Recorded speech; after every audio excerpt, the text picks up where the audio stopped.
老公，干嘛？我们可以开一下空调吧？不可以，开空调到不了充电站，也到不了换电站，怎么开？太热了，坚持受不了了。还有10几分钟。38度了，今天呢。坚持行。还有多远吗？还有10几公里，快了。你别动啊！这太热了，也太热了呀！热哥，买电车怎么办呢？你怎么办呢？买电车就要坚持。各位电车的车主朋友们啊，你们一定要警惕啊！今天四川的某充电站又发生了熊熊烈火，现场拍摄的画面可以看到火势啊，非常吓人，甚至可能会影响到周围的居民。还有部分车主想冲进去救自己的爱车，难道他们觉得自己的车比命还重要吗？现在尚不清楚大火是因为充电桩发生的，还是因为车辆自燃导致的。但是夏天到了，你们真的得多注意一下自己的电池啊！这可不是开玩笑啊！电车一旦发生自燃，那就几秒钟的时间，就一片火海，根本没有逃生的机会。反正我是很庆幸我没有买电车的啊，也希望各位电车车主平平安安的。7月7日，贵州遵义马家湾乡运国际路边，一辆电车突然发火，火焰熊熊，浓烟滚滚，火势1分钟内迅速蔓延。消防员火速赶到，经过一番扑救，火势终被控制，但电车已成焦黑残骸，损毁严重，起火原因尚未明确，或因电路故障造成。车主们定期检查车辆，安全第一，遇火情速撤离并报警。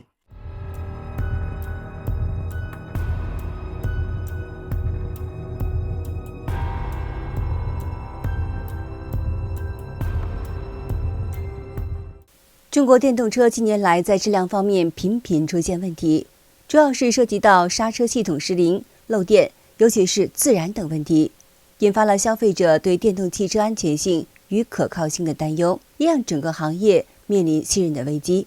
今天呢，我们就来聊一聊这些话题。当年花7万多买的比亚迪海鸥，现如今真的是后悔了。倒不是说这款车不好，而是真的不适合我。后悔的原因呢，也非常的现实。在去年过年的时候，我带着我媳妇儿回娘家，从河南到山东1000多公里，正常开油车1天都能到，但是开这个电车呢，差不多3天才到了。当时是过年期间，气温大概有-5度到-10度，也不敢怎么开空调。说的是续航305公里，跑个200公里左右就需要充电了。充电都充了5回，可以说体验感非常的差。而且呢，每当电量还剩20%、30%的时候，就很容易焦虑。在这个时候才明白什么是电池焦虑症。毕竟假如说开的是油车的话，随便去加一下油，非常的快，但是充电呢是需要等的。有些人就说，跑那么远，你为啥还要开电车？而且还是在冬天。我就这一辆车呀，我不开它开啥？也没有什么办法。电车致命的缺点到现在还没有解决。第一就是安全性嘛，现在电池的这个液态锂电池是易燃易爆的，发生碰撞，电池短路爆炸，逃生的这个几率非常小。而燃油车即使发生了碰撞，起火的概率也会比电池车要小很多。第二，续航问题，很多电车实际的续航能力和厂家宣传相差很大，特别是在高速，油车都到家吃饭了，电车可能还在服务区这个排队充电。第三啊，脱手率，油车开个10年还有人收，而电车开个5年，车贩子碰都不碰。现在大部分这个电车车企都是亏损状态，就这样还敢给你承诺车子终身质保，它才几年能活到终身不？买电车现在就是一个巨坑，不信你可以试一试。一出门旅游千万别开电车，特别是长途旅游，千万不要开电车。上回我一个朋友开着电车出门去旅游，就差点在高速上没下来，他一出高速没多久就开始堵车了，一堵就堵个4、5个小时，炎炎夏日，他担心电量不够，不敢开空调，只能打开窗户，在那里忍受着27、8度的高温。那时候他特别羡慕身边的油车，人家每个油车都是紧密的窗户，打开的空调，享受着音乐。好不容易堵车通了，油车是一脚油门100、120的往前冲，而他呢，因为担心电量不够，只能限制的速度，只能压着速度80迈的往服务区跑。可是，一到服务区，他傻眼了，那是排着长队的电车。我的妈呀，这一等就等个4、5个小时。他回来吐槽说，这趟去旅游不是堵在路上，就是在充电，一天好好的计划全部被打乱了。中国电动车频爆质量问题，近日一名车主上车25秒就被车内的恶臭臭晕，倒地不起。事发原因引发了猜测。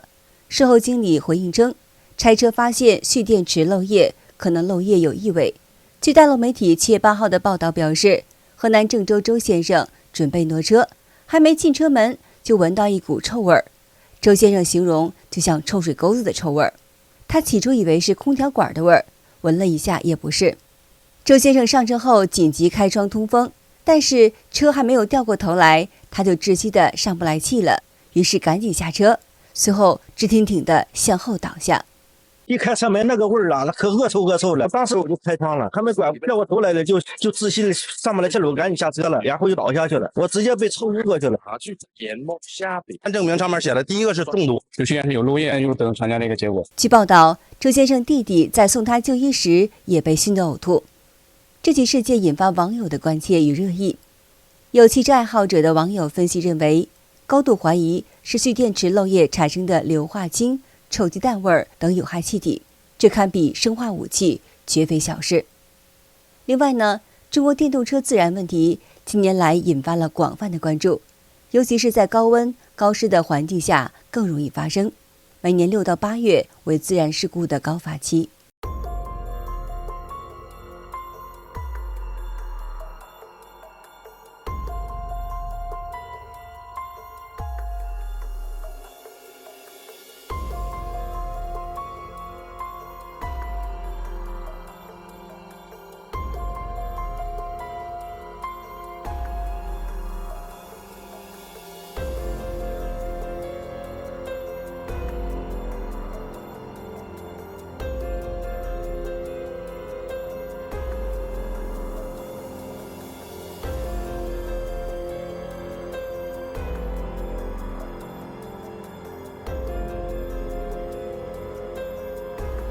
最近，一辆载有3000多辆汽车的货轮从中国出发，驶往墨西哥，在驶进阿拉斯加外海阿留申群岛附近，突然间起火。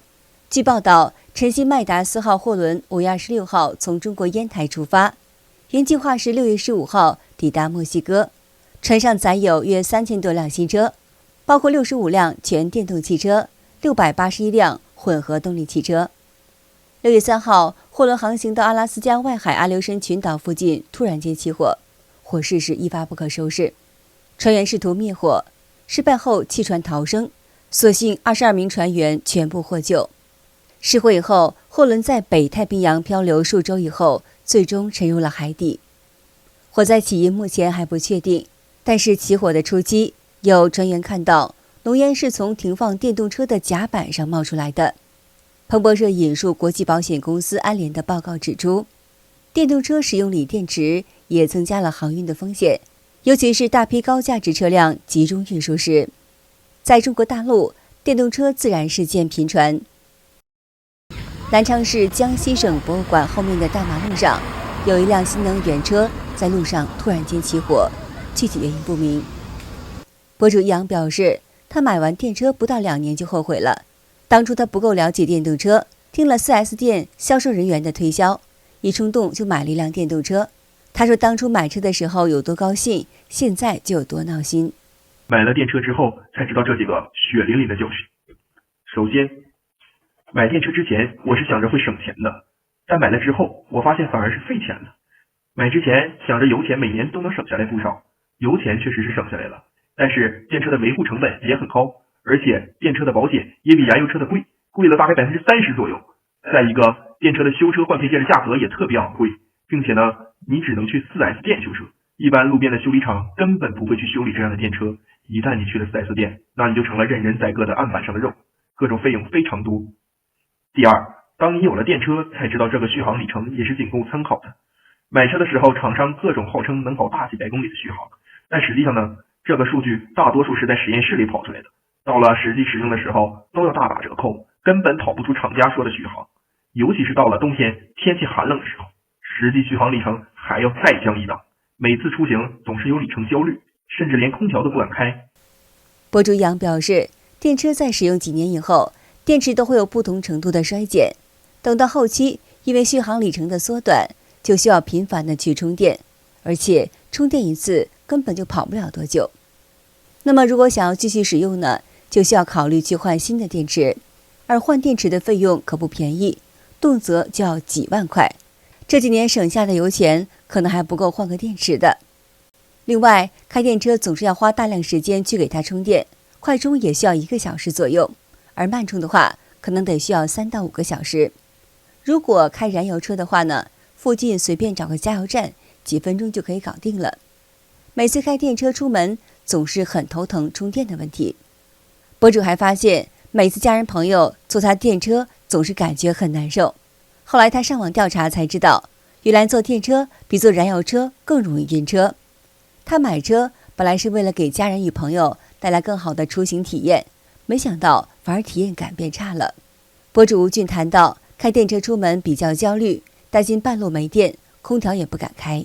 去年过春节的时候，我们全家开车去了趟北京路上遇到堵车，冬天呢那是需要开暖风的实在受不了了，就开了一会儿暖风。就这样眼看着车就没有电了，附近呢看不到哪里有充电的地方，车里呢再冷，空调也再也不敢开了，否则的话就会停在半路上了。这样坚持着，终于能看到有充电的地方了。好家伙，那排队排的是那么长，等排到了再充电，6个小时过去了。一起相干的车辆呢都已经到达目的地了吃完饭了，该睡觉的睡觉了，我们还在充电的地方，心里那是一个苦呀。那跟谁说呢？打烂牙往肚子里咽吧。这位博主说，他的电车上个月卖了，又换成了油车。他有几句话想送给正在犹豫要不要买电车的网友。第一句，电车我开了6年，1年比1年的续航里程短，冬天更是不行。等我换电池的时候，我才发现换电池的钱都够我买一辆新车了。第二句，别看电池充电便宜，它容易老化，换个电池都够你几年的油钱了。第三，电车开起来的确是安静，但是跑长途，你的心里怎么都不踏实，你光怕它的电量不够，随时你都想瞄着点。第四个，油价虽然不低，但是至少加油它方便，不像充电桩，你想找个合适的，你得绕个好几圈。第五个，电车的保值率确实是太低了，开了6年的电车，现在基本上都是报废价收。第六，冬天开电车那真的是太揪心了，不是在充电，就是在找充电桩的路上。第七，油车虽然老气，但是技术成熟，在哪里都能修，维修保养它还便宜。兄弟们，这个电车是真不能开啊！开完这个电车再来开这个油车奔驰，我来说一下我自己的一个感受啊。第一个就是它的速度反应很慢，你看，就是怎么踩，它的速度很慢，而且声音比较大。第二个就是它整体的一个操作感、灵活性没那么强。这个就跟我们上网一样，你用习惯了4G，你再回到3G，你就会很不适应。这车子不但是冬天怕冷，夏天还怕热啊！现在是40度的天气，这个爹还真不好伺候。今天我简单的给兄弟们介绍介绍。随着天气越来越热，苏州持续高温，现在的温度超过38度了啊！我们有没有发现我们的电动汽车续航变差了？据统计，温度超过38度，电动汽车的续航会骤减31%。兄弟们，电车冬天耗电，咱都知道啊，不意外。但是夏天也耗电，你们知道为啥吗？这是我的车，一台纯电车。现在你看啊，显示的预估续航剩余续航是176公里，而早上我把车停到这儿的时候，预估的剩余续航是220多公里，也就是掉了40多公里。但是今天这一天我并没有动这台车。咱们看一下能耗的具体的数据，点驻车能耗，我去，今天一天掉了48公里的续航，掉了6.6度的电。博主说，这48公里边9公里是哨兵，39公里是温度预设。哨兵模式就是可以及时监控车辆周遭的状况，温度预设是指博主给这台车设置成高温保护，当气温超过40度的时候，这个时候车里温度大概就会45度以上，电车就会自动开空调。因为今天北京特别的热嘛，就外边温度已经有38、9度了，所以我这台车今天大概开了5到6次空调，每次要把温度降到20多度，可能要开个10几分钟甚至20几分钟。所以这5、6次空调之后，今天掉了40公里开空调，再加上这个9公里哨兵，我就把车停这儿，一天掉了将近50公里。我的天哪！好的，今天就和大家聊到这儿了，请您记得点赞、订阅、留言，并且分享给您的朋友们。感谢您的支持，我们下期节目再见。